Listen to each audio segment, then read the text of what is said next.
pero me gusta orar antes de que estudiemos la Santa Biblia.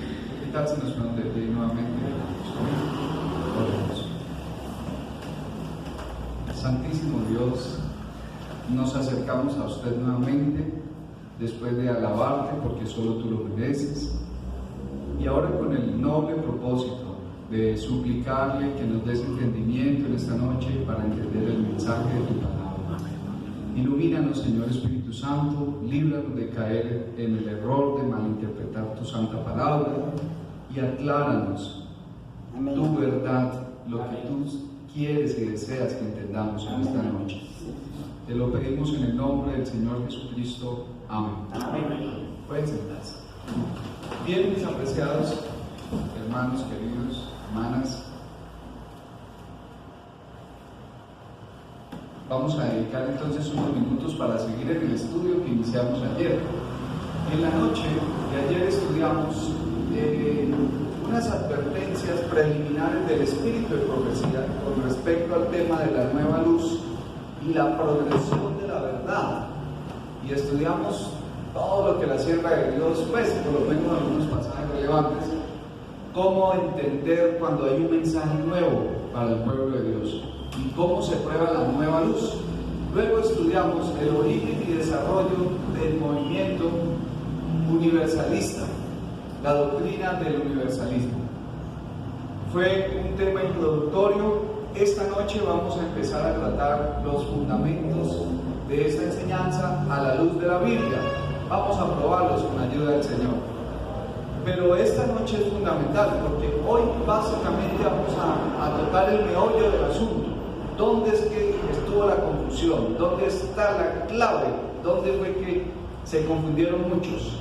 Vamos con ayuda del Señor a estudiar.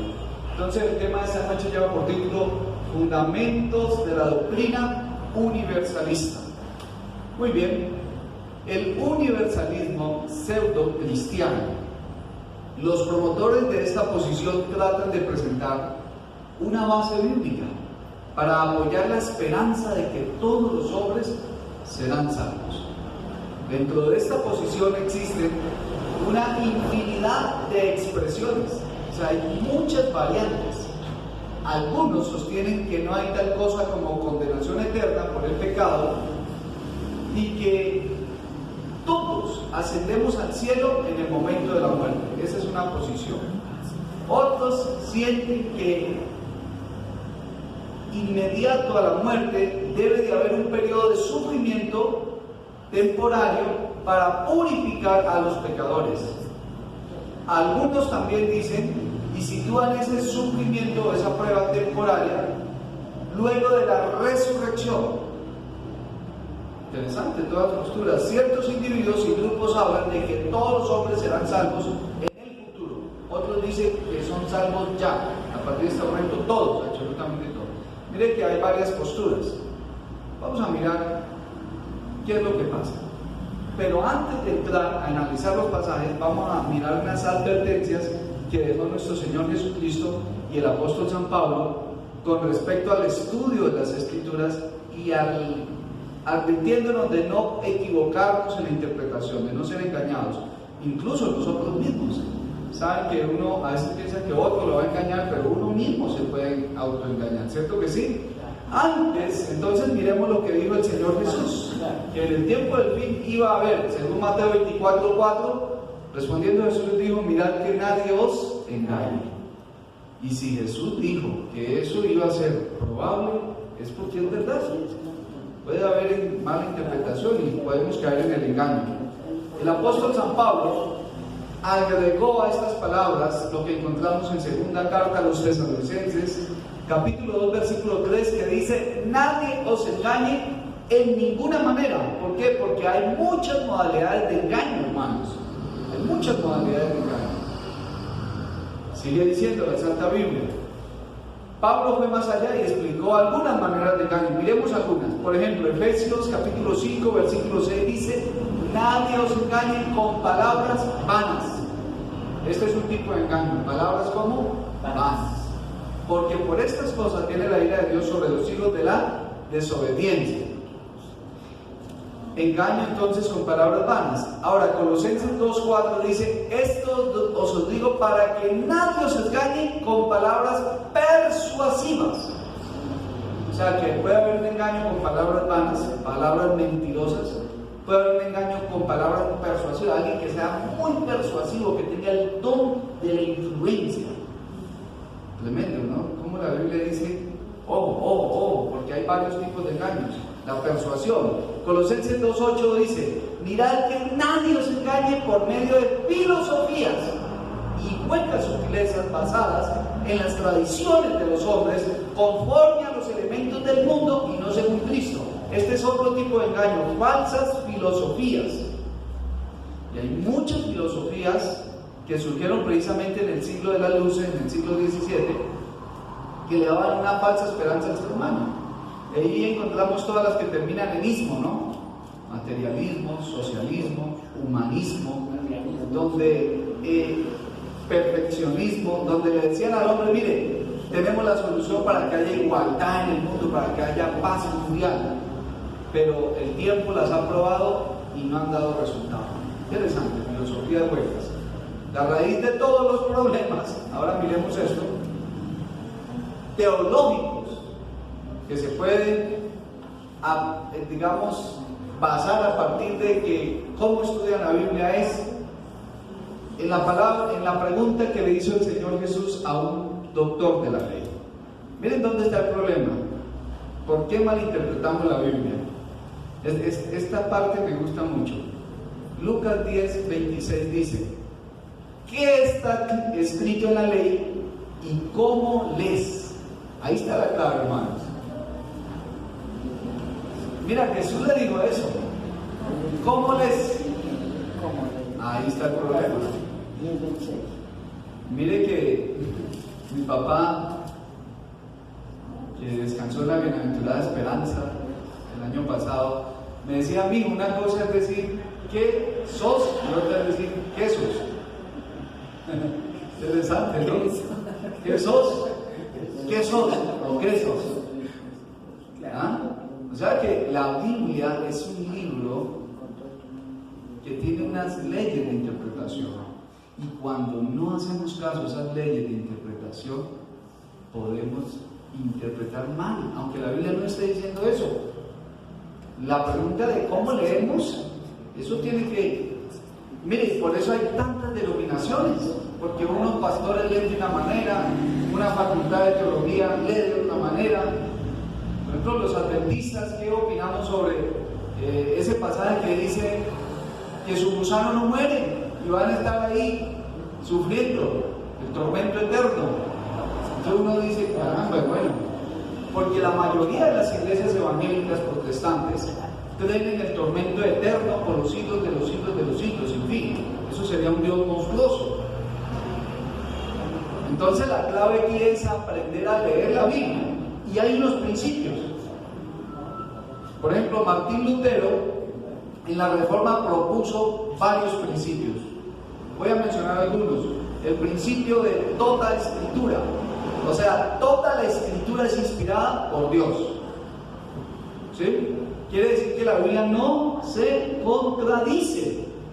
Aunque a uno le parezca, es cuestión de estudio, porque la Biblia, mire, fue uno solo el que la inspiró, el Espíritu Santo. Eso dice la Santa Biblia. Toda la escritura es inspirada por Dios. El otro principio es sola escritura. Primero es otra escritura, el otro es solo escritura. O sea que la misma Biblia se explica como sola. Ese principio es inalterable, hermanos.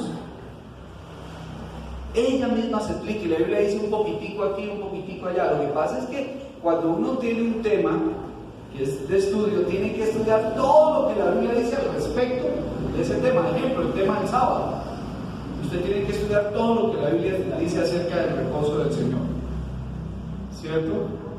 El otro principio que dice el señor Martín Lutero, además de que toda la escritura es inspirada por Dios, que la Biblia no se contradice, dice que las cosas espirituales se disciernen espiritualmente. Y este principio lo pasaron por alto los de la alta crítica, porque ellos dijeron: vamos a meter a la Biblia como a un laboratorio, lo vamos a investigar como un libro más. Mentes seculares, gente erudita en filología, gente erudita en literatura, en la ciencia de los idiomas antiguos. Dijeron, vamos a escudriñar la Biblia como cualquier otro libro. Y salieron unas herejías impresionantes.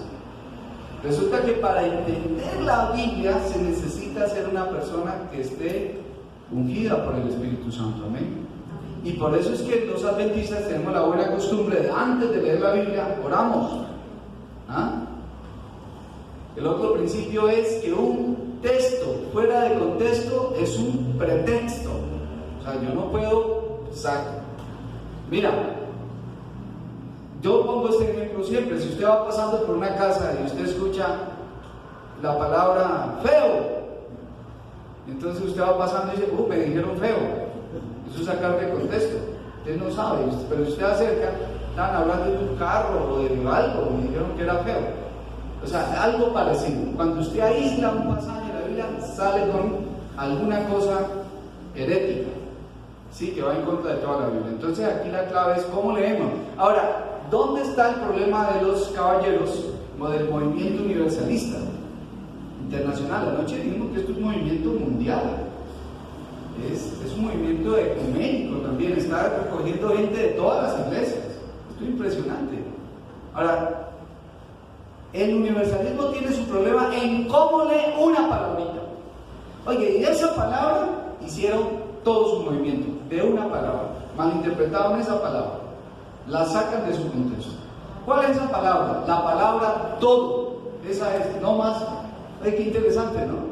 Y a partir de esa palabra empiezan a edificar toda una doctrina.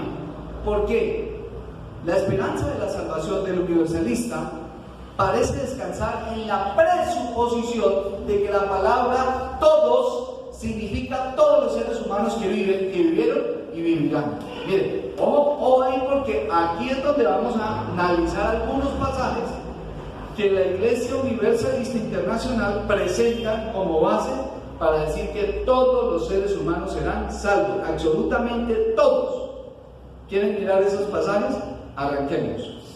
Pasaje número 1, Juan 12:32, dice ahí, y yo, está hablando Jesús, si fuera levantado de la tierra, y cada vez que lea la palabra todos voy a hacer un énfasis en el tono y en la fuerza de mi voz, y yo, si fuera levantado de la tierra, a todos atraeré a mí mismo.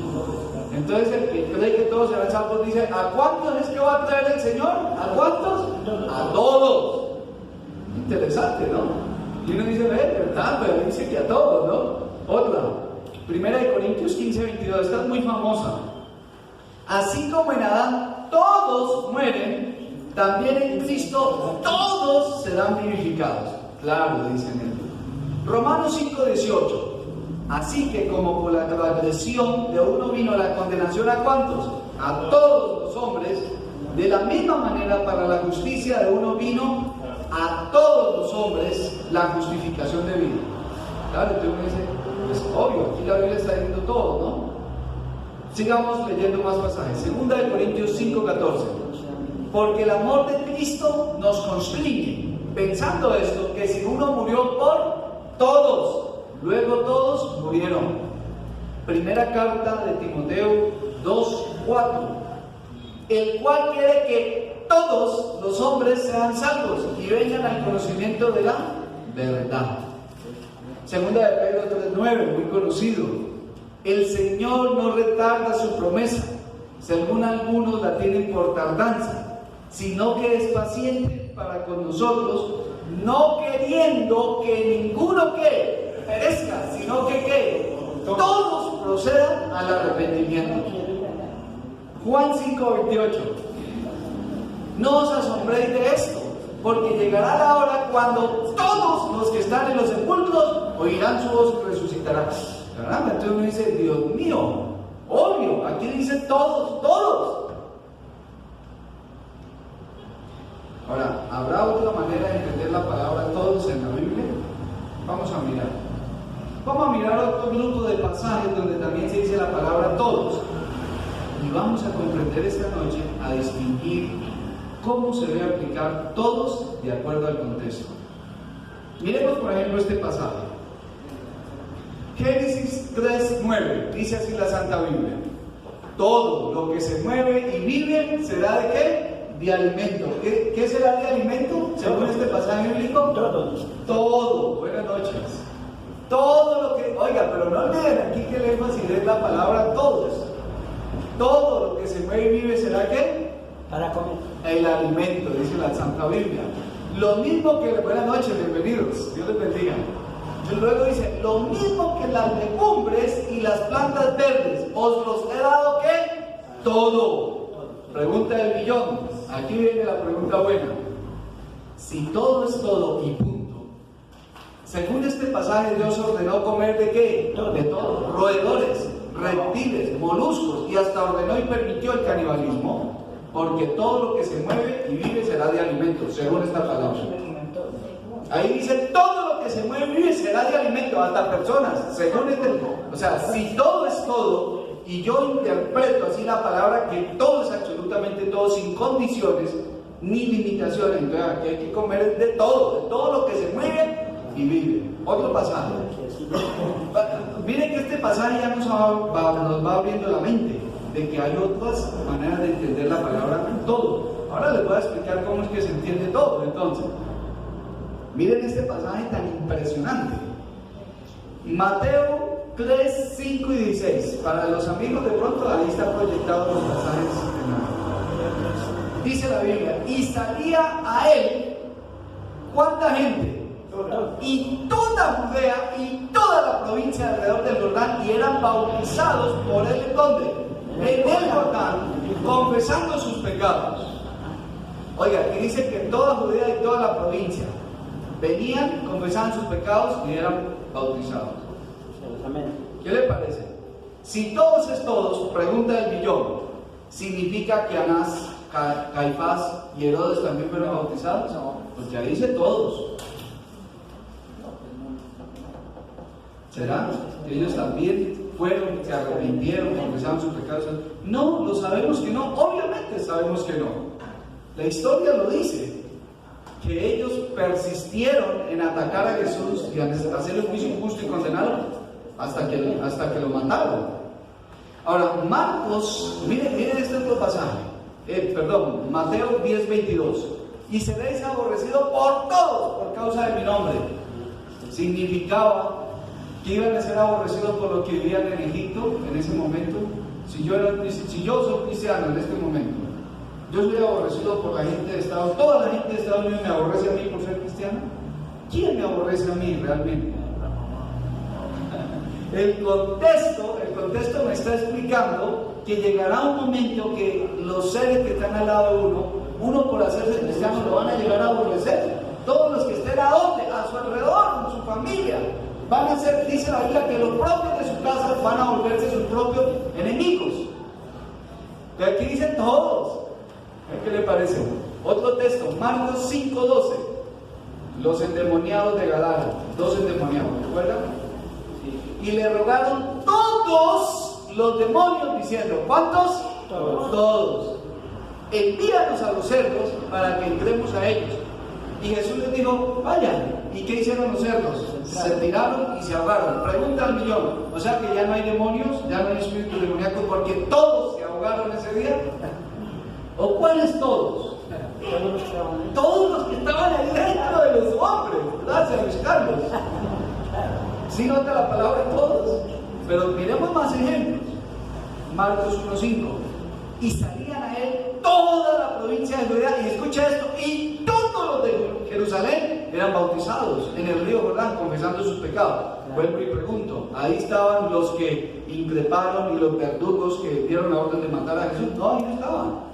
Ahí no estaba Poncio Pilato, y Poncio Pilato estaba ahí en Jerusalén. Entonces, ¿quién eran esos todos? Miren Juan 3:26. Y vinieron a Juan y le dijeron, de quien tú diste testimonio bautiza, y todos vienen a él. Oiga, tremendo todo.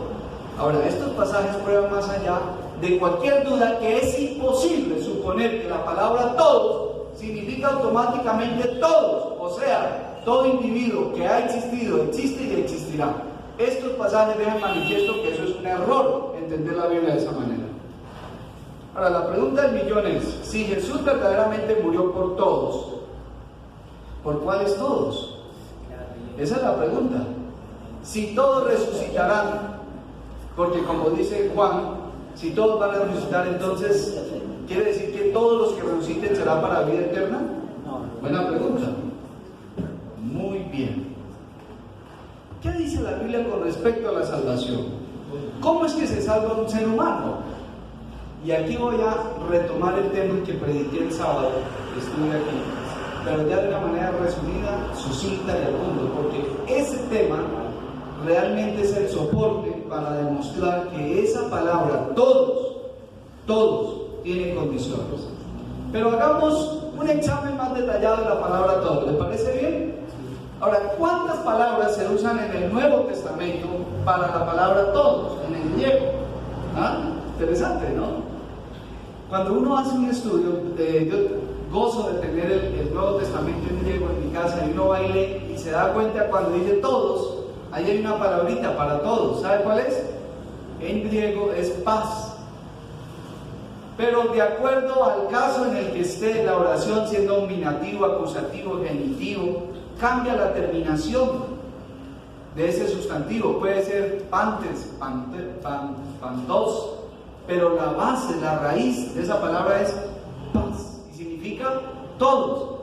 ¿Y sabe qué es lo más impresionante? Que cuando uno va y revisa los pasajes, el primer grupo de pasajes donde dice Jesús murió por todos, ¿sabe cuál es la palabra ahí? Paz. ¿Y sabe cuál es la palabra cuando dice y todos salían y eran bautizados? ¿Sabe cuál era? Paz también. Entonces son iguales. Entonces uno dice, bueno, ¿y ahí cómo entiendo? ¿Qué nos ayuda ahí para determinar cómo entender entonces la palabra? Si es la misma. ¿Qué nos da la mano? Ahí es donde viene el principio del contexto. Ahí por el contexto, el estudiante de la Biblia determina ahí si ese todos es sin ninguna restricción o con limitaciones. ¿Qué le parece? Pero es la misma palabra. La palabra en la concordancia griega, esklon, es la letra G, número 3956. Ustedes si tienen el celular, el software, llega y le pone ahí y ahí le sale al ladito. Es exactamente la misma.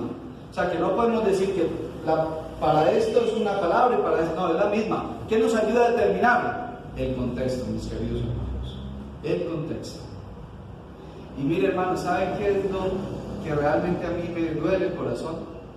Que de esa palabra todos formaron el movimiento de que todos serán salvos. Buenos o malos, arrepiéntanse o no se arrepientan. Dios, como es amor y es todopoderoso, Él va a buscar la manera de que todos los hijos vuelvan a casa. Y permítanme, les hago una aclaración preliminar antes de entrar a otra sección. Le escuché a un hombre en YouTube decir las 3 parábolas de Lucas 15. Permítanme, les explico un poquito las 3 parábolas de Lucas 15. La moneda perdida, la oveja perdida y el hijo perdido, el hijo pródigo, ¿no? La pregunta que plantea el caballero es, ¿cómo terminan esas 3 parábolas? Dice él. ¿Cómo terminó la oveja? Encontrada. ¿Cómo terminó la moneda? Encontrada. ¿Cómo terminó el hijo pródigo? Encontrado. Conclusión, ¿cuántos se le van a perder a Dios? Según estas 3 parábolas.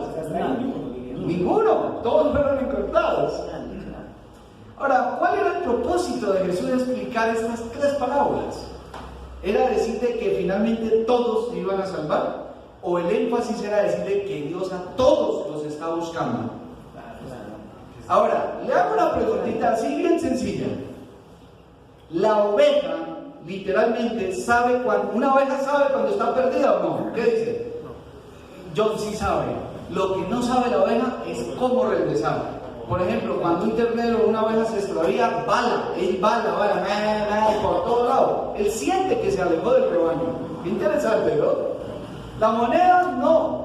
La moneda representa ese grupo de personas que están perdidos en la casa, en la misma iglesia.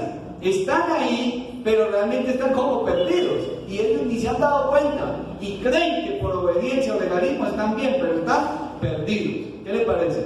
Pero la tercera parábola, esa parábola, la tercera, Con esa parábola derrumbamos la doctrina del universalismo. ¿Por qué? Porque para que ese hijo terminara redimido, él, escúchame bien, perdón que haga ese énfasis tan desvelido, ese hijo tuvo que caer ¿en qué? En razón. No se olviden de esa palabrita. Dice la Biblia que él estaba comiendo aguamasa y dijo: oiga, allá donde mi papá, los obreros comen mejor que yo. Y escuchen la resolución, escuchen, porque este es el paso que debe tomar todo individuo que se quiera salvar. O sea, el padre salía todos los días, dice la Biblia, a la ventana y esperaba al hijo. Sí, porque es hijo, amén. Pero el padre no fue a la brava. Escúchame esto. El padre no cogió al muchacho y lo llevó a arrastrarlo. Usted se me viene para la casa porque usted es mi hijo y yo lo amo y usted no me puede perder. No, señor. Cuando el hijo dijo: me voy, el padre con el corazón dolido, ¿qué dijo? Bueno, hijo, yo a usted no lo puedo, ¿qué? ¿Cómo se llama eso, hermanos? Libre albedrío, mis queridos hermanos. Y cuando él decidió regresar, también tuvo que ejercer su libre albedrío. O sea que él tuvo que recapacitar y decir: volveré. Es más, ahí están expresados los pasos que tiene que dar una persona para recibir la salvación. Digo: y le pediré perdón a mi padre. Escuchen esto. Es más, le va a decir: no me trate ni siquiera como hijo. Yo no soy digno de que me trate como hijo. Trátame como a uno de tus obreros. O sea, recapacitó. A eso le llamamos nosotros arrepentimiento. Dio un cambio porque cambió de dirección. ¿Se acuerdan que metanoia es cambio de mente? Y cogió, antes iba hacia el mundo y ahora cogió de regreso al papá. Y escúcheme, y cuando un pecador reconoce que está perdido y que necesita volver a los brazos del Padre, el Padre jamás le va a cerrar las puertas de la gracia a una persona así. Jamás. Amén. Pero si él no decide regresar, si el hijo le hubiera dicho: volveré, allá se hubiera quedado perdido, hermanos. Ojo con esas tres parábolas, porque así por encimita uno dice: caramba, ¿verdad? Los tres terminaron redimidos. Sí, pero en la oveja no razona, no es una persona, la moneda mucho menos, pero en el que sí razonaba el ser humano, ahí dice la Biblia que él tomó la decisión de volver al Señor. Es una decisión mía. Ahora sí vamos a ver qué dice la Biblia con respecto a la salvación. ¿Cómo es que se salva una persona? Y me da alegría tener amigos que nos acompañan esta noche, porque usted esta noche puede saber a ciencia cierta qué tiene que hacer para salvarse, si es que el hombre puede hacer algo, ¿no? Entonces, le hago una pregunta capciosa, por así decirlo. ¿Se puede salvar alguna persona que no ha entendido la profecía de las 2300 tardes y mañanas y el paso de Jesús en 1844 del lugar santo al Santísimo? ¿Alguien que no haya entendido eso se puede salvar? Sí, claro que sí. Si él no tuvo salud, no tuvo el conocimiento, se puede salvar. Ahora, le hago una pregunta: ¿se puede salvar a alguien que no sepa la verdad del arrepentimiento, de lo que es realmente creer en Cristo y recibirlo como el Señor de su vida? ¿Sí se puede salvar? No puede salvarse. No se puede salvar. O sea, esta es la verdad más esencial de toda la Biblia. Recuerden que Jesús lo dijo: yo soy el camino, la verdad y la vida. O sea, si tú no vas a Jesús, ¿cómo vas a ir al Padre? Si Él es el que te conduce al Padre. Si no lo conoces, es obvio. La Biblia dice que en ningún otro hay salvación, dice el libro de Hechos, capítulo 16, verso 31, declarando que es necesario creer en ¿quién? En Jesús, hermanos queridos. Ahora, otro ejemplo, bien bueno, interesante. Yo estos días he estado quemándole cabeza, incluso un poco me cuesta trabajo dormir las últimas 2 semanas. Me quedo pensando y me levanto a orar. Y Dios puso en mi mente otro ejemplo que es irrefutable acerca de la salvación. Jesús en la cruz y 4 ladrones. Ojo con eso.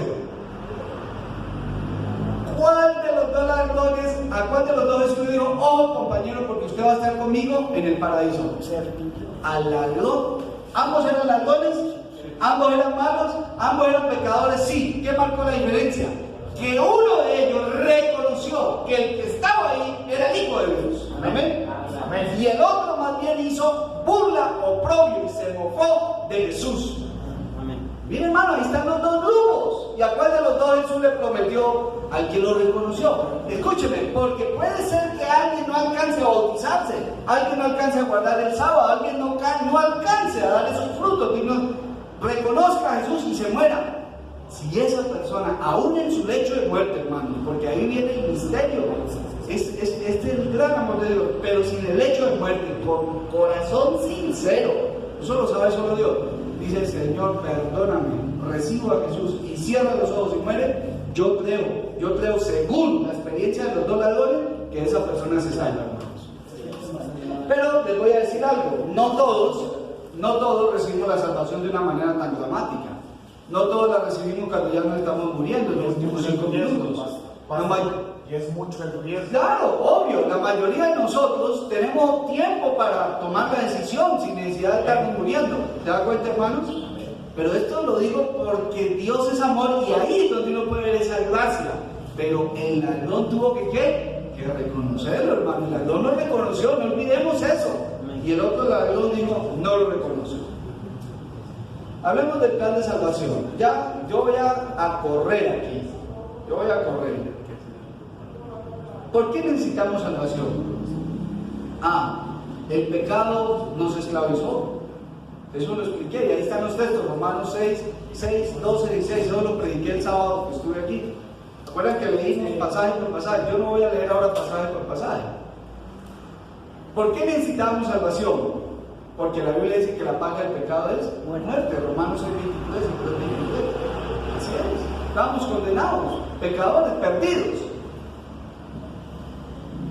Pero necesitamos que, en donde se enreda la pita.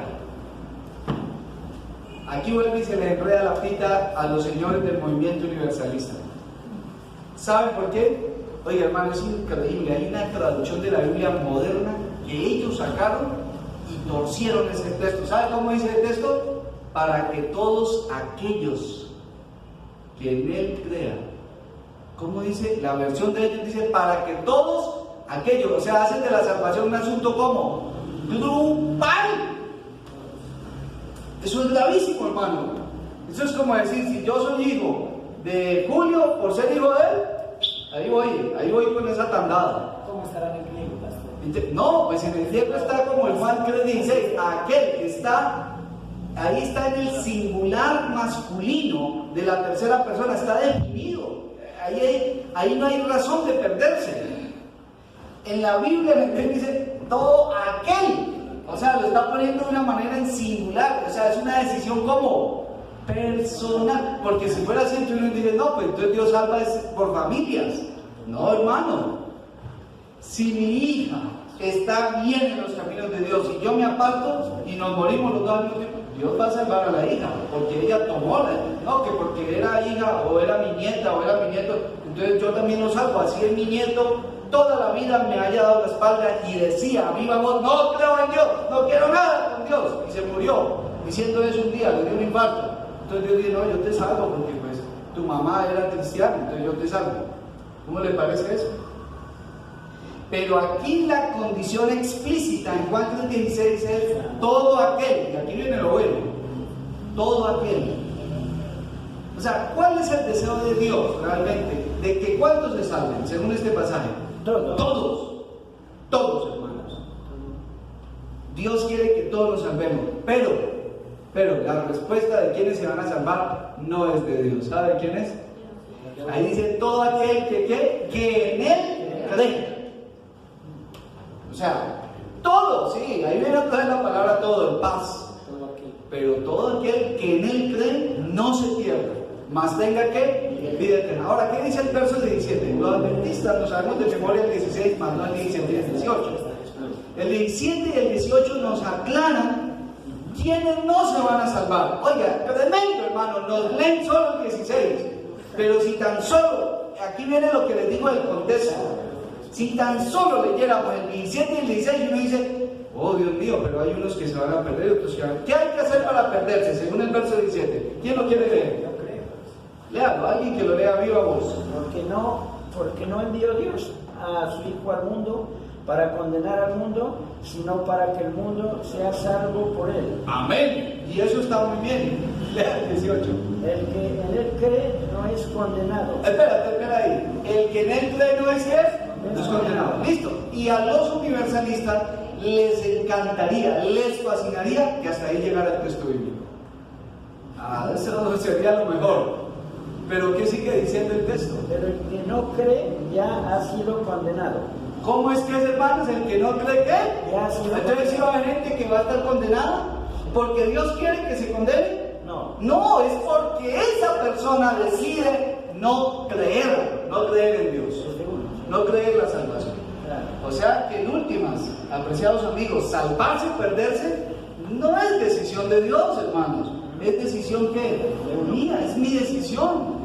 Claro. Y recuerden que Dios es amor y Dios tiene que respetar mi decisión, porque si no fuera un dictador, fuera alguien que manipula las mentes de sus criaturas, y Dios no es eso. El diablo sí es así, Dios no es así.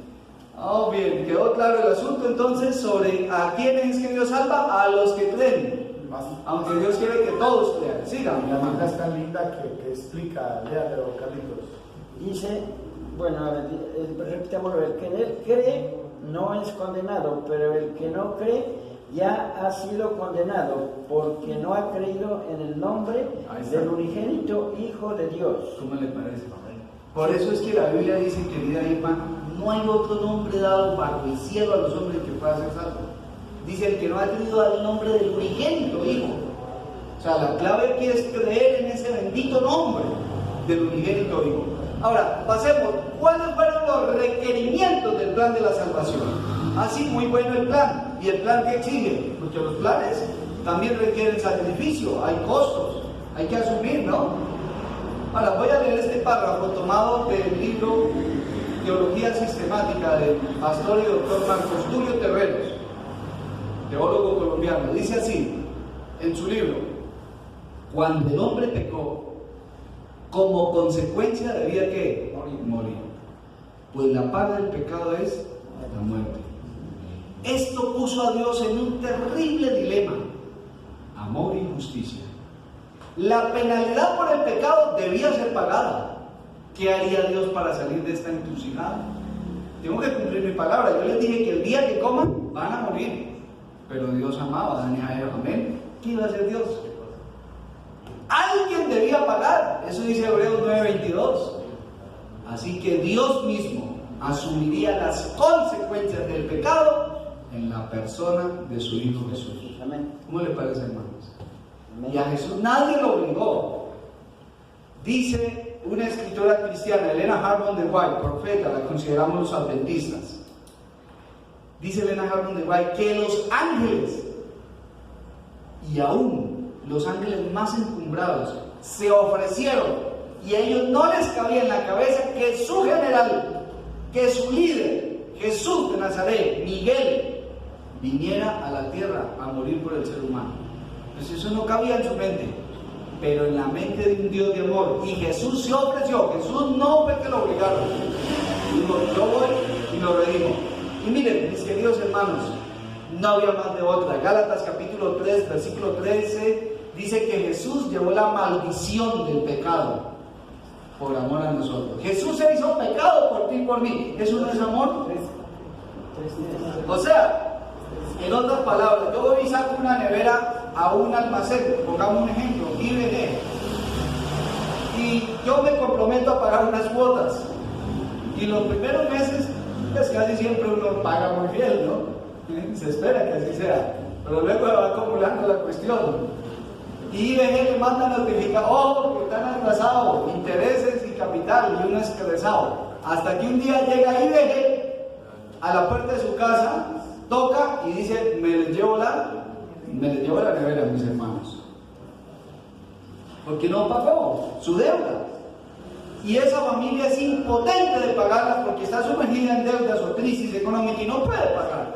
Pero llega un vecino que está viendo el cuadro, que es movido a misericordia y ve toda la escena y le da pesar y tiene conformita y va y dice, disculpe señores, permítame un momentito, hágame un favor, ¿cuánto debe? Vean, esto fue lo que hizo Jesús por nosotros. Amén. debe de 1 millón. Venga, yo tengo que ir a platicar. Venga, yo le pago. ¿Usted por qué no? Yo le quiero pagar, no sé. Buena persona. Y el vecino sale allá. ¿Cómo? No, vecino, qué pena. No. Es un regalo, recíbalo. Pero ¿qué tal si el vecino se obsesiona, el deudor, y dice, no, es que me da pena, y es que no lo voy a aceptar porque me da pena? ¿Sigue la deuda? La deuda sigue. ¿Qué tiene que decir el pobre endeudado si otro le va a pagar? ¿Qué es lo único que tiene que decir? Gracias. Muchas gracias, que Dios le pague, como dice yo Fernando, que Dios le pague, dice, todo el tiempo dice así, que Dios le pague. Hermano, ahí es donde uno dice que la salvación es por gracia. Pero si no quiere recibir el regalo, ¿cómo? ¿Cómo le van a meter la nevera a la fuerza? ¿Cómo, hermano? O sea, no es que no hay razón, hermanos. Y Jesús pagó esa deuda. Jesús recibió la maldición del pecado. Escúcheme bien, Jesús recibió la maldición de la ley. Escúcheme bien, porque la ley dice claramente que el pecado es la transgresión de la ley y la paga del pecado es muerte. Mire qué interesante, cómo es la justicia de Dios. Ahora, Dios se encarnó para salvarnos, aunque requirió su propia muerte. Eso dice Hebreos capítulo 10, versículo 5, versículo 10, Filipenses capítulo 2, del 5 al 8, habla de la encarnación de Cristo.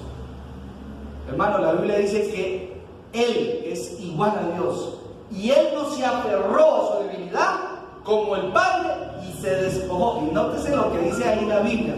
Se despojó como a sí mismo. No fue que lo despojaron a la brava.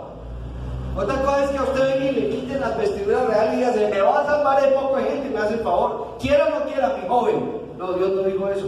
La Biblia dice que Él mismo, ¿qué? Él se ofreció, a Él no tuvieron que rogarle. Amén. Mire, y es que no le quedaba más de otra, Lucho. ¿Sabe por qué? Porque ¿cuántos han visto las hormigas arrieras trabajando de noche o por un camino? Sí. Y eso es una cantidad, ¿no? Y se han dado cuenta que ellas a veces atraviesan por alguna carretera, un camino por donde pasan motos o gente y las pisan. Se han dado cuenta, eso le da pesar, ¿no? Porque... pero ellas no saben. Ahora, ¿qué tal si usted quiere impedir que ellas pasen por esa carretera porque los carros la están pisando y usted empieza a gritarle desde acá arriba, usted siendo humano, hormigas, no se metan por ahí que hay un carro, los van a pisar, no se metan? ¿La hormiga lo entiende? No lo entiende. Hablemos hipotéticamente, metafóricamente. Tendría que volverme una hormiga, ir a vivir en medio de ellos y ahí sí decirles, miren, por favor, no atravesemos la carretera porque nos están matando. Eso fue lo que hizo Jesús. Ese es el Dios de amor que tenemos. Dios no gritó del cielo, ¡ojo, por ahí no! Sino que Jesús dijo, me toca ir a hacerme hombre, comer con ellos, llorar con ellos, caerme, rasparme, dormir, cansarme, sufrir las secciones de mis seguidores, mis discípulos, darme sueño del cansancio. O sea, hacerme un humano totalmente humano. Y ahora sí, estando con ellos, comprometido con el hombre, que ese es el Dios de amor que tenemos, ahora sí les voy a decir por dónde es el camino, mis queridos hermanos. Amén. Y eso es lo que no han hecho los dioses griegos. Y a mí me gusta hacer énfasis en eso. Que Poseidón, que no sé qué, que la diosa Artemisa, que es la misma Diana, que Zeus, que el Hades, los dioses de la mitología griega. ¿Cuál de esos dioses vino y se hizo hombre y salvó al hombre? Ninguno, hermanos. ¿El Dios de los cristianos? Sí. Amén. Nuestro Dios sí vino. Nuestro Dios sí dejó la gloria, las alabanzas, la santidad inmarcesible del cielo para venir a caminar los desiertos polvorentos, para venir a sudar, para venir a cansarse físicamente, para venir a buscar al que estaba perdido. Amén. Amén. Ahora, la sangre de Jesús es la que nos da vida eterna. Efesios capítulo 1, versículo 7, Hebreos 9, 12, Primera de Pedro 1, 18, 19 y Apocalipsis 1, 9. Aquí dicen todos estos pasajes bíblicos que lo único que nos da vida eterna, escuchen bien esto, es la sangre de nuestro Señor Jesucristo. Amén. Es eso, hermano. Ahora, como yo no puedo regresar el tiempo 2000 años atrás, Entonces yo tengo que recibir esa sangre preciosa a través de la fe. A través de la fe. Amén. Y reclamar esa sangre preciosa. Amén. Muy bien, ¿qué más dice? Requerimientos del plan de salvación para con los hombres. Entonces, ¿qué le requirió a Dios salvarnos? Venir a buscarnos, la muerte de su Hijo, la encarnación, cargar la maldición del pecado, todo eso le requirió. Duro para el Padre. Ahora, en el plan de la salvación, ¿qué requiere Dios del hombre, de nosotros? ¿Qué requiere Dios de nosotros? Y yo digo, de una manera, tal vez tenía de humor, siempre digo esto: ¿qué podemos hacer nosotros para salvarnos, de verdad? Realmente, ¿qué podemos hacer? Nada, hermanos. La salvación no es por obras. Entonces, la pregunta que ha tenido múltiples respuestas, que está en Hechos 16:30, ¿cuál fue la pregunta que hizo el hombre, el carcelero de Filipos? El hombre hizo una pregunta. Digo, ¿qué debo hacer para salvarme? Esa pregunta ha tenido respuestas, ustedes ni yo nos imaginamos cuántas. Y por lo menos a través de la historia hay algunos movimientos que le dieron respuesta. Analicemos algunas respuestas de algunos movimientos. Número 1, el gnosticismo. ¿Qué dice la gnosis? La persona es justificada al saber. Justificación por medio del conocimiento. Ellos hablan mucho del conocimiento, los gnósticos. Misticismo. Aquí yo hice un énfasis, ¿no? En el sermón pasado, el sábado. La persona es justificada al sentir, una experiencia mística, justificada por los sentimientos. Hay gente que me ha dicho, cuando yo lo sienta, cuando me haga temblar, cuando me tire al piso, ahí sí. No, hermano, esto no es así. Esto no es así. Esto no es una sesión de espiritismo. El Espíritu Santo es un Dios de orden, hermanos. Amén. Amén. El Espíritu Santo no nos va a mover a tirarme al piso y hacer un espectáculo para que la gente crea que ahora sí Dios me está tocando. No, hermanos. El Espíritu Santo nos toca ahora, en este momento, cuando nos acercamos a su palabra, a estudiarla, cuando le pedimos a Él que entre. Amén. Otro sistema que inventaron para salvarse los hombres, legalismo. Las personas justificadas al hacer, justificación por obras. Y yo he explicado eso, ya lo expliqué. Tengo que hacer cosas para salvarme. Y esta, perfeccionismo. La persona es justificada al llegar a ser suficientemente buena. La anterior es hacer obra. Y esta es ser muy bueno. Llegar a ser perfecto, pues, en todo sentido, pues, y así Dios me salva. Hay gente que me ha dicho a mí muchas veces, pastor, cuando deje el cigarrillo, entonces yo le entrego mi vida al Señor. Entonces yo le digo a la persona, no, pues ya no le entregues la vida al Señor, porque si tú por tu cuenta puedes vencer tus tendencias malas, entonces ¿para qué vas a Jesús? Vamos a Jesús como estamos. ¿Cómo fue la mujer pecadora Jesús? Se la llevaron pecando. ¿Cómo fue el paralítico de Betesda, 38 años? Llevado. ¿Cómo fue la mujer de flujo, 14 años? ¿Cómo fueron los endemoniados de Gadara? Ellos dijeron, no, cuando me libere de esto, cuando esté bien vestidito y decente, entonces ahí voy y busco al Señor. Hermanos, yo he conocido gente que lleva diciendo eso toda la vida. Y nunca, ¿saben por qué, hermano? Porque nunca por nuestra cuenta seremos lo suficientemente buenos para ahora sí voy al Señor. Entonces yo digo, si ya venciste tus pecados y tus tendencias, ¿para qué vas a Jesús? Si Jesús dice, vení a mí. Los que estén cargados, y esa carga no se refiere solo carga emocional, se refiere también carga de pecado. Isaías 1:18 no dice, vení entonces, dice Jehová, y pongámonos a cuenta, y aunque vuestros pecados sean rojos como el carmesí, vendrán a ser como blanca lana. O sea que podemos ir a Jesús siendo malos como estamos. Amén, amén. Tenemos que ir a Él con nuestras luchas, con nuestras debilidades, porque en Él está la fortaleza, no en nosotros. Y el último sistema de salvación se llama justificación. La persona es justificada al creer, justificación por la fe. ¿Cuál es la que creemos los adventistas del séptimo día? Justificación por la fe. El justo vivirá ¿por qué? Por la fe. Y saben, ese versículo que Lutero encontró, saben, cuando Lutero fue a Roma, Y era un joven, bueno, no tan joven, era un monje, estaba pues, muy apasionado con su iglesia católica romana. Dice la historia que ahí en Roma les habían metido la super hiper mega mentira de que las gradas en las que había caminado Jesús cuando subió ante Pilato las habían llevado hasta Roma. ¿Quién sabe cómo las llevaría? Pero dicen que esas gradas las habían llevado. ¿Cómo le parece? Y esas gradas, las personas que iban a Roma pagaban para subir esas gradas. ¿Y saben cómo las subían?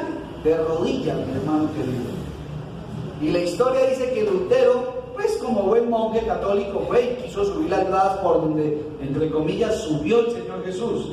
Y cuando él iba a mitad más o menos, miró una viejecita que ya estaba era moribunda, subiendo de rodillas esas gradas. ¿Cómo le parece, hermano? Ese modelo de justificación. Y entonces ahí fue cuando le vino ese texto bíblico a Martín Lutero: el justo vivirá ¿por qué? Y Lutero dijo: no, yo no sigo subiendo más esta grada, estamos en un error. Y quiso reformar la iglesia católica y no le creyeron. Le tocó salirse. Así le tocó a Lutero. Ahora, ese texto, el justo vivirá por la fe, se refiere a la salvación. Pero hoy en día están pasando necesidad, no tienen empleo, entonces dice: el justo vivirá por la fe. Han cogido de muletilla ese versículo, pero ese versículo no tiene nada que ver con eso. Está hablando de la salvación, de que uno se salva por fe, no por obras, como todo lo puedo en Cristo que me fortalece. Lo han cogido de muletilla, pero el contexto de todo lo puedo en Cristo me fortalece. Pablo dice: me he acostumbrado a vivir en abundancia o en escasez. En toda situación, como me toque. Y ahí es donde dice: porque todo lo puedo. Pero la gente va a iniciar un trabajo, no, todo lo puede. Se va a casar, todo lo puede en Cristo. Todo lo puede en Cristo que me fortalece. O sea, sacan del contexto el versículo bíblico. Ahora, esos requerimientos para con el hombre, la Santa Biblia deja bien en claro, de manera enfática, qué el hombre debe hacer. Realmente el hombre no puede hacer nada en accionar, con mano. Lo único, el hombre no puede tener un verbo del hacer, una acción que usted pueda medir físicamente. Lo único que puede hacer el hombre es un asunto aquí mental, y es creer, hermano, en el ser. Decidir, no más. O sea, ¿cuál es el esfuerzo que tiene que hacer el hombre, hermano? ¿Cuál es el esfuerzo? Si Dios dice: dame, hijo mío, tu corazón, y miren tus ojos por mis caminos. ¿Qué es lo que pide Dios? Nuestro corazón. Pero pide algo, ¿sí o no? Claro, Él está pidiendo nuestro ¿qué?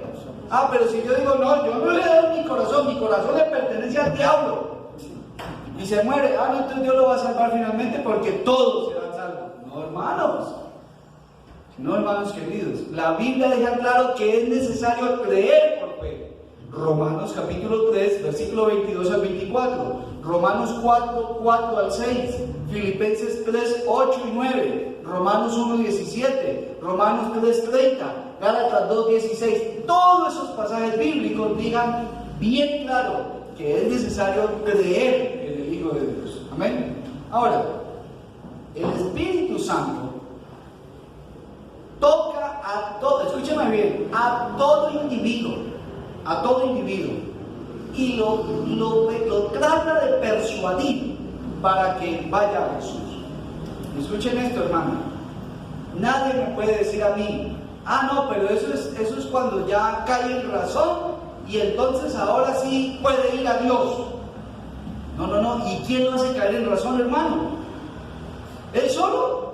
No, él solo no puede. ¿Quién hace caer en razón a un violador en serie? Dios. Yo conocí a un ex paramilitar desde los 2 años, lo llevaron a los Montes de María, entrenado con Carlos Castaño. Fue a prisión. Le mataron a su familia, él se volvió un asesino en serie. Y allá en prisión, mientras que iban y cantaban himnos por allá unos hermanos de otra denominación, el Espíritu Santo empezó a orar algo en ese sicario, en ese asesino a sangre fría.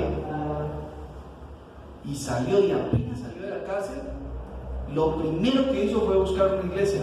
Y justo llegó a nuestra iglesia. Y yo estaba en campaña, eso fue en la zona de Urabá.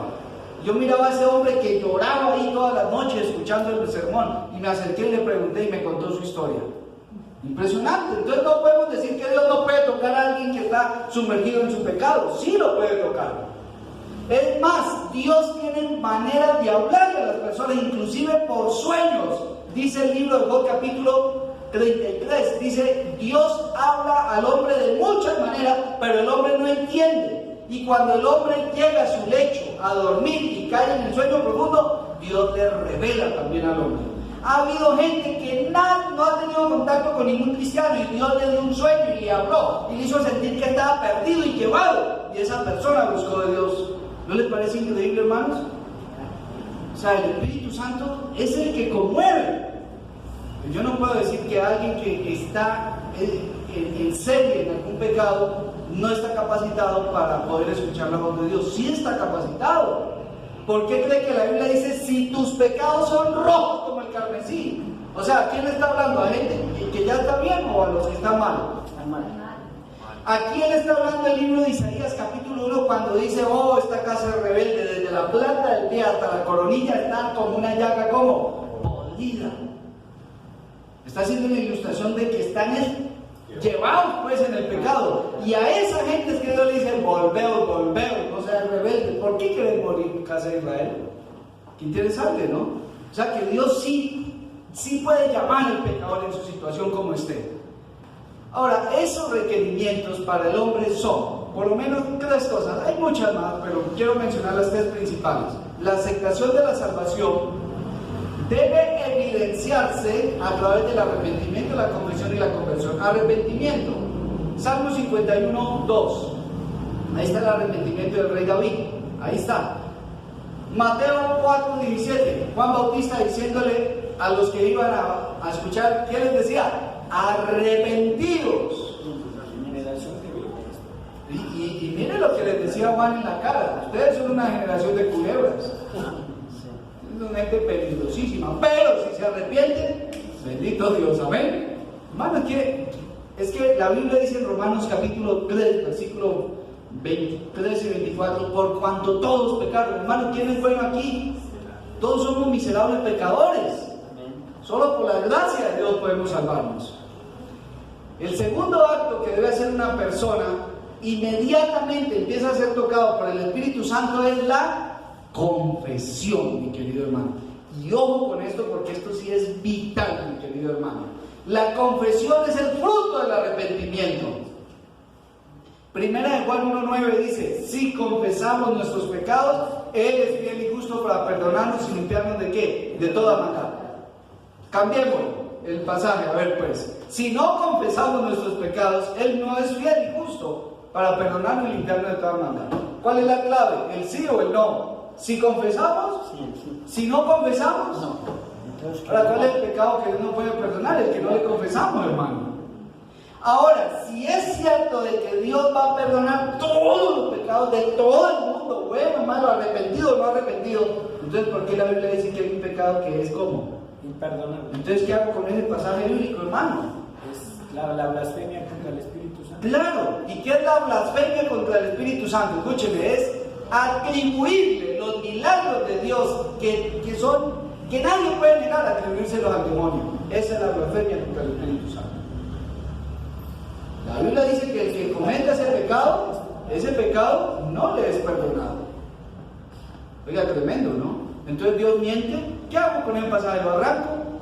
Yo el otro día pensaba traer un libro que no sea la Biblia y hacer una comparación didáctica, un ejemplo didáctico, y todos esos pasajes así, delante, irlos con una tijerita cortando. A este hay que cortarlo, porque este no calza. Porque ahí dice: el que cometa el pecado imperdonable, ese no. Esos pasajes, y el que no crea es condenado, también hay que cortarlo. Échale tijera, hermano, porque ¿qué vamos a hacer con los pasajes? Confesión, Daniel 9, 3 al 5. Y escuchen, este es clave, Proverbios 28, 13. ¿Sabe qué dice? Proverbios 28, 13. Dice: el que confiesa su pecado y el que se aparta de él, prosperará. ¿Cómo le parece el pasaje? Oh, porque uno no puede decir: yo amo a Dios, sí, Diosito para allá. Yo trabajé con una señora que me tenía cansado con Diosito para allá y Diosito para acá. sea, me tenía estresado, hermano. Yo sé que yo soy cristiano, pero uno estaba diciendo, y mi Dios, pero es que, hermano, por cada 2 palabras mencionaba a mi Diosito. Pero uno miraba y su vida no estaba al servicio de Diosito. O sea, entonces yo digo, no basta, escúchenme bien esto, hermano, porque estamos tratando de aclarar lo que dice la Biblia. Jesús dijo en San Mateo, capítulo 7, versículo 21 en adelante, no todo, escúchenme bien esto, ojo con el pasaje, a ese también hay que echarle tijera, hermano. No todo el que me diga Señor, Señor, ¿qué? O sea, no es que, sí, mi Diosito para allá, Diosito para allá. Hoy hablamos de eso, yo con un amigo, ¿te acuerdas? No, yo puse todo en las manos de Dios. Yo le dije, y de 1 a 3 en prioridad, ¿qué número le dabas en prioridad a Dios en tu vida? Cuando dijiste que pusiste todo. Y él dijo, no, 0. Y él mismo reconoció con lágrimas, ¿no? Realmente 0, pastor. Pero él, según él, todo lo había puesto en las manos de Dios. O sea, hermano, Dios requiere una entrega total, pues. ¿Por qué cree que dice no todo el que dice Señor, Señor entrará en el reino de los cielos? Sino que el que hace ¿qué? La voluntad de mi Padre. ¿Y qué es eso? Salmo 48. Tu voluntad, Dios mío, me ha dado y tu ley está en medio de mi corazón. ¿No dice eso la Biblia? Y dice la Biblia que cuando él venga le van a decir, Señor, ¿por qué yo saqué al mismo diablo? Señor, yo hice milagro, dice, y escúcheme, a ese también hay que echarle tijera. Jesús dijo, no señores, yo a ustedes, escúchenme, porque el tiempo en que está hablando ahí es un tiempo presente que está diciendo, yo a ustedes yo no los conozco. O sea, no dice que los conoció un tiempo, no los conoce. Dice, yo a ustedes, yo no los conozco, aunque estaban predicando, aunque estaban sacando demonios, aunque oraban por enfermos, pero yo a ustedes no los conozco, apartados de mí. Háganse para un lado, muchachos. Oiga, qué impresionante ese pasaje. ¿Qué hacemos con esos pasajes? Si Dios finalmente va a salvar a todos como sea, entonces la Biblia sería el libro más contradictorio que se ha escrito. ¿Por qué aquí dice una cosa y acá luego dice otra? Porque es como el que dice, no, Dios, Jesús en las bodas de Canaán hizo vino fermentado. Entonces Dios aquí emborracha un poco de gente y más adelante dice que los borrachos no le dan el reino de los cielos. ¿No les parece injusticia eso? ¿No les parece injusto? O sea, acá les dicen no tomen trago porque no van al cielo, pero yo los emborracho. ¿Cómo les parece? No, o sea, la Biblia es congruente, la Biblia es un libro que tiene un desarrollo lógico, racional, sistemático y ascendente en su interpretación. Tiene que haber confesión. Y escuchen esto, y cuando hay esa confesión se experimenta lo más hermoso que puede experimentar un ser humano, y es el nuevo nacimiento, la conversión, hermano. Segunda carta a los Corintios 5:17 dice, el que está en Cristo, nueva criatura es. Y de eso hablábamos hoy con el amigo, ¿no? No es que va a renovar, sino que es nuevo, hermano, nuevo es nuevo. Y la Biblia dice ya, y si alguien los conocía como eran conocidos antes, ya nadie los va a conocer como eran conocidos antes. ¿No les parece lindo, hermano? ¿Qué tal que uno lo hayan conocido por ladrón, por soberbio, por avaro, por idólatra, por asesino? Pero uno va a Jesús, le entrega la vida a Dios, se arrepiente, confiesa, declara que esa sangre me limpia, lo recibe, se bautiza. Y entonces Dios dice, ya nadie tiene derecho a decir, ahí va el que robaba, sino que ahora nos deben conocer por... No había tiempo, no me podía. Pero ahí es donde entra la sabiduría de Dios, ahí yo no me puedo meter. Y porque una persona reconoce, hermano. Pero si usted no se está muriendo en una cruz, que es poco probable, y tiene oportunidad de arrepentirse, hágalo, hermano. Y la Biblia dice, todo el que creyere y fuere bautizado, será salvo. Y el siguiente versículo alista en la tijera. Ahora vamos a seguir usando la tijera. El siguiente hay que cortarlo. ¿Qué dice el siguiente? Y el que no creyere será condenado. Entonces, ¿qué vamos a hacer con ese versículo, hermano? Entonces, ¿sí va a haber gente condenada o no? Claro. ¿Por culpa de quién? ¿De Dios? No. ¿Por culpa de quién? De uno mismo que quiere condenarse. Entonces, esta frase llevémosla a casa. La frase dice, pecadores no arrepentidos no pueden ser redimidos. Así es sencillo. ¿Ya? Porque si no, te digo algo, por demás murió Jesús. Si decimos como Karl Barth anoche, que la única diferencia entre el creyente y el no creyente es que el uno sabe que se va a salvar y el otro no sabe, pero también se va a salvar, entonces ¿para qué vino Jesús? O sea, ese plan de salvación es una gracia barata, hermano. Entonces, ¿para qué Jesús nos mandó a predicarle a toda criatura el Evangelio? ¿Se dan cuenta? ¿Qué misión tendría la iglesia? ¿Para qué? ¿Para qué? Si finalmente todos se van a salvar, acepte o no acepte. Entonces, ¿para qué el Señor nos mandó a predicar y a bautizar gente? Mateo 28, 19. Y hacer discípulos y bautícenlos. ¿Por qué la Biblia dice que sin santidad nadie verá al Señor? ¿Por qué dice que en la Biblia que sin fe es imposible agradar al Señor? ¿Por qué la Biblia tiene todos esos textos? ¿Por qué la Biblia habla de un corazón nuevo? ¿Por qué la Biblia entonces habla de que la persona debe vivir conforme al Evangelio? Dice Efesios capítulo 6, dice, y ya no viváis como los que viven en las tinieblas. Y dice la Biblia, y ya no cometiendo adulterio, y ya dejando las borracheras y las orgías.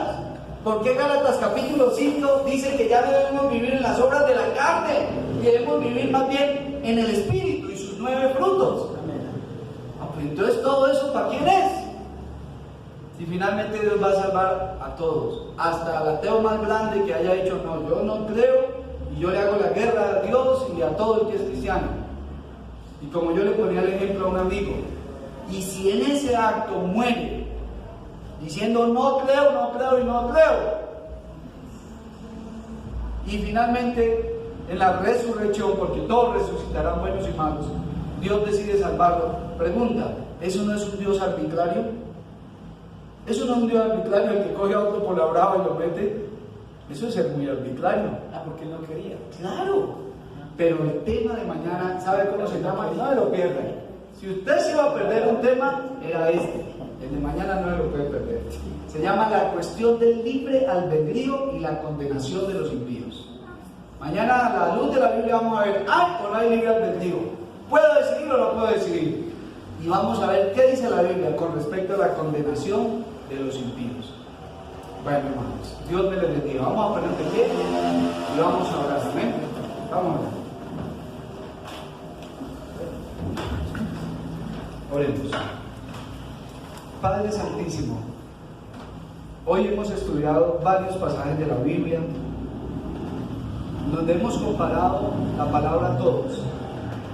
Y hemos llegado a la conclusión por el contexto, Señor, de que todos aquellos que reciban, acepten y reclamen los méritos de Jesús en su favor. No hay nadie, no habrá, no existió, no existe ni existirá ningún ser humano que recibiendo a Jesús se vaya a perder. No lo habrá. Si lo hace de corazón, la Biblia dice que todos serán salvos, todos los que reciban a Jesús como el Señor y Salvador de su vida. Padre, ayúdanos a entender esta verdad, para no creer que el Evangelio es una liviandad, para no creer que la Biblia es un libro incoherente. Y le pido que este mensaje también puede llegar a muchos amigos que necesitan esta aclaración, Señor. El Espíritu Santo vaya delante de ellos para que les dé la dicha de comprender la belleza de la verdad de la Biblia, como es en sí misma, de una manera natural, Señor. No tenemos que devanarnos los sesos para entender un tema como este que está tan claro en la Santa Escritura. Gracias por traer a los hermanos, a los amigos. Tráelos de nuevo mañana. Si es tu voluntad, danos la vida para reunirnos nuevamente. Que tus santos ángeles, por favor, nos acompañen a ir a casa. En el nombre del Señor Jesucristo. Amén. Amén.